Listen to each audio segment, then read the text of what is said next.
Hello' বন্ধুসকল, জেংগটেক support চেনেলত আপোনাক স্বাগতম জনাইছোঁ।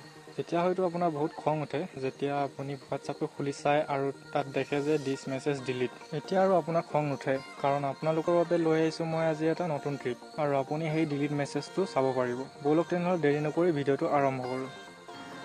তাৰ বাবে আপোনালোকে ডাউনলোড কৰিব লাগিব এটা এপ্লিকেশ্যন, আৰু সেই এপ্লিকেশ্যনৰ লিংক মোৰ ডেছক্ৰিপশ্যনত দিয়া আছে। এপ্লিকেশ্যনৰ নাম হ'ল হোৱাটছ ৰিমুভ।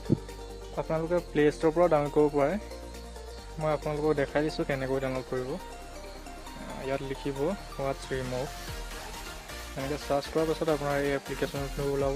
তাৰপিছত এইটো ডাউনলোড কৰি ইনষ্টল কৰি ল'ব। ইনষ্টল কৰাৰ পাছত যিবিলাক আপোনাৰ ইয়াত একচেপ্ট কৰিবলৈ দেখাব সেইবিলাক আপোনালোকে একচেপ্ট কৰিব।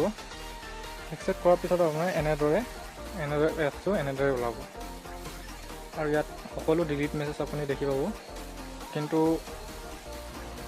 এই এপ্লিকেশ্যনটো ডাউনলোড কৰাৰ পাছত যিবিলাকে আপোনাৰ মেছেজ কৰাৰ পিছত ডিলিট কৰিব, সিহঁতৰ মেছেজে আপুনি দেখি পাব, তাৰ আগৰবিলাক দেখি নাপায়।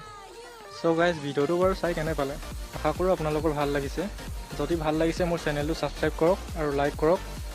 লগতে আৰু কিবা জানিবলগীয়া থাকিলে মোক কমেণ্ট কৰি জনাব।